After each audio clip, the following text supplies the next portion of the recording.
Hi అండి అందరికీ. Welcome to పుణ్య కిచెన్లో. సో ఇవాళ వీడియోలోన ఎంతో స్పైసీ టేస్టీగా ఉండే మటన్ కర్రీ అనేది ఎలా తయారు చేసుకోవాలో చూసేద్దాం.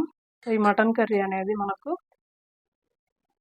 రాగి సంగట్లోకి, చపాతీలోకి, రైస్లోకి కూడా చాలా బాగుంటుంది.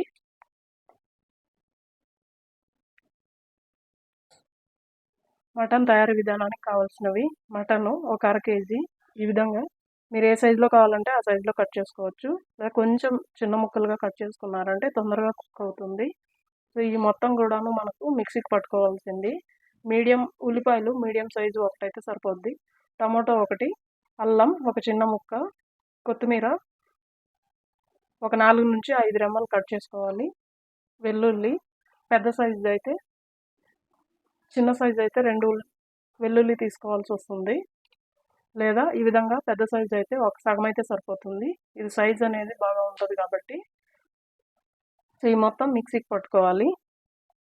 మసాలా: ధనియాల పొడి ఒక 3 స్పూన్లు, కారపొడి ఒక 2.5 spoon.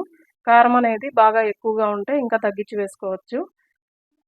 Biryani masala just 1 spoon అయితే సరిపోతుంది. పసుపు కొద్దిగా, ఉప్పు. సో నేను చెక్క లవంగం లాంటివి ఏం వేయట్లేదు, ఎందుకంటే ఇందులోనే హోల్ గరం మసాలా, బిర్యానీ మసాలాలోనే మొత్తం అంతా కూడా నేను వేసేసాను. చెక్క, లవంగం, మిరియాలు మొత్తం అన్నీ కూడాను ఇందులోనే వేసేసాను. అందువల్ల ఈ మొత్తం కూడాను మనకు పోపు కావాల్సినవి. ఇందులో ఆయిల్ 1 టేబుల్ స్పూన్ అయితే సరిపోతుంది.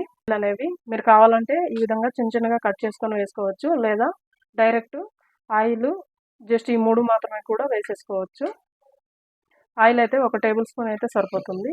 సో ఇప్పుడు ఈ మటన్ని ఒక 3 నుంచి 4 సార్లు బాగా వాష్ చేసుకున్న తర్వాత కుక్కర్లో ఇలాగే ఒక 2 విజిల్స్ వచ్చేంత వరకు వేయించుకోవాలి. సో ఈ విధంగా తగినన్ని నీళ్లు పోసుకుని ఒక 2 సార్లు విజిల్ వేయించుకుంటే ఇందులో వేస్టేజ్ అనేది మొత్తం వెళ్ళిపోతుంది. సో ఇంకా టేస్ట్ అనేది మటన్ మళ్ళీ చాలా బాగుంటుంది. ఇప్పుడు మిక్సీకి ఈ మొత్తాన్ని కూడాను, వెల్లుల్లి, ఉల్లిపాయలు, టమాటో, కొత్తిమీర మొత్తాన్ని కూడాను మిక్సీకి పట్టేసుకుందాం.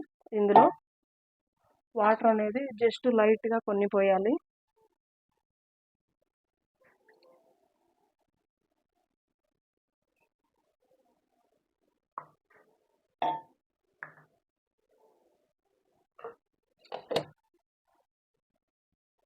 సో ఇక్కడ చూపిస్తున్న విధంగా మిక్సీకి పట్టేసుకుంటే సరిపోతుంది. సో ఈ విధంగా తయారైన పేస్ట్ని పక్కన పెట్టేసుకుందాం.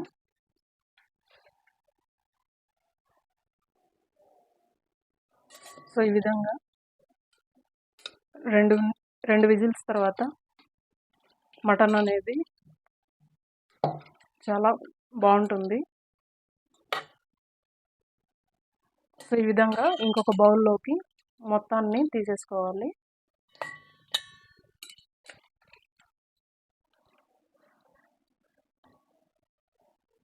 సో ఈ విధంగా మొత్తం తీసేసుకున్నాక ఈ వాటర్ అనేది మొత్తాన్ని పడేసి ఈ కుక్కర్లోనే ఆయిల్ అనేది వేసేసుకుందాం. ఇప్పుడు ఇక్కడ ఆయిల్ అనేది వేడైన తర్వాత ఇందులోకి ఇప్పుడు ఆవాలు,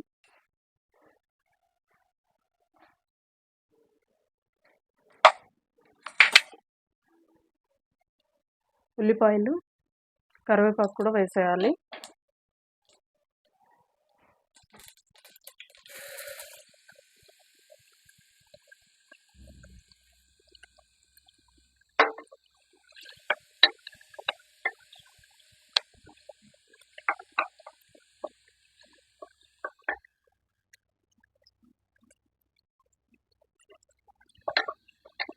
ఉల్లిపాయలు అనేవి మీరు మరీ పెద్దదిగా కట్ చేసుకుంటే కొంచెం రంగు మారేంత వరకు ఉండొచ్చు, లేదా ఈ విధంగా చిన్న సైజు అయితే ఈ అల్లం వెల్లుల్లి పేస్ట్ని వెంటనే వేసేసుకోవచ్చు.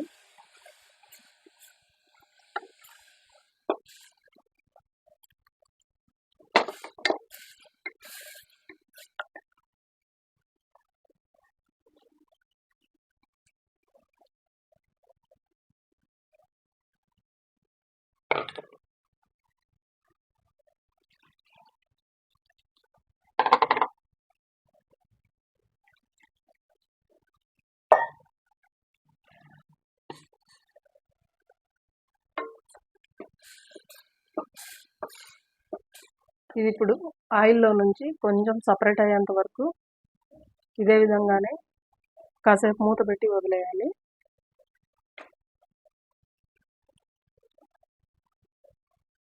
సో ఈ విధంగా ఆయిల్ అనేది సపరేట్ అయిన తర్వాత మటన్ మొత్తం వేసేయాలి.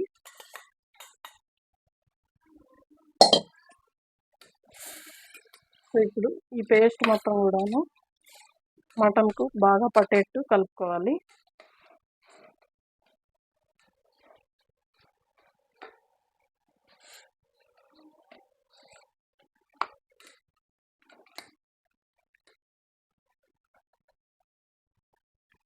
సో ఇప్పుడు ఉప్పు అనేది వేసేసుకోవాలి.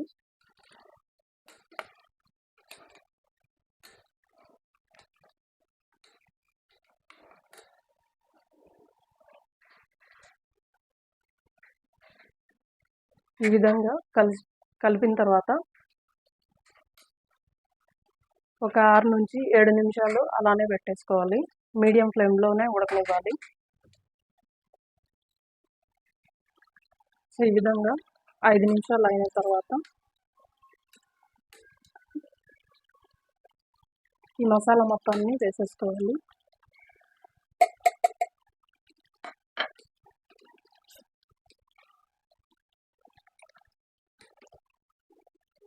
ఈ మసాలా మొత్తం ముక్కలకు బాగా పట్టేట్టు కలుపుకోవాలి. సో ఈ విధంగా మసాలా అనేది వేసుకున్నాక నీళ్లు తగినన్ని పోసుకోవాలి.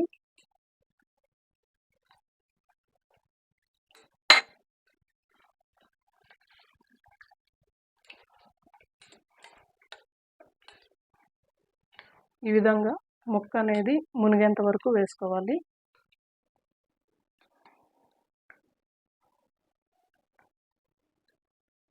మీరు కావాలి అంటే మరికొన్ని నీళ్లు వేసుకోవచ్చు. సో ఈ విధంగా వాటర్ అంతా వేసిన తర్వాత మరొక 3 నిమిషాలు ఈ మసాలా మొత్తం కొంచెం ఉడుకు పట్టేంత వరకు ఇలాగే ఉడకనివ్వాలి. సో ఈ విధంగా కొంచెం ఉడుకు అనేది పట్టిన తర్వాత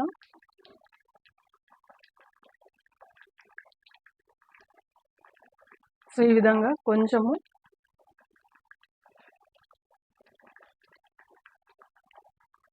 స్టార్ట్ అయిన తర్వాత ఉడుకు అనేది సో కుక్కర్ మూత పెట్టేసి ఒక 3 విజిల్స్ వచ్చేంత వరకు మీడియం ఫ్లేమ్లో వేయించుకోవాలి.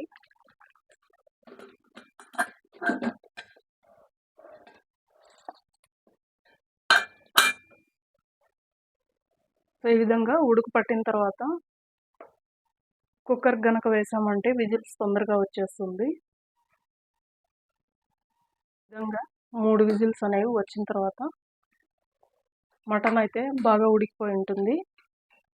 మీరు కావాలి అంటే ఒక 5 నిమిషాలు ఇంకా కొంచెం కూర చిక్కబడేంత వరకు ఇలాగే ఉడకనిచ్చి మళ్ళీ పెట్టేసుకోవచ్చు. Thank you for watching my video friends. మరిన్ని వీడియోస్ కోసం నా ఛానల్ని సబ్స్క్రైబ్ చేయండి, షేర్ చేయండి, లైక్ చేయండి.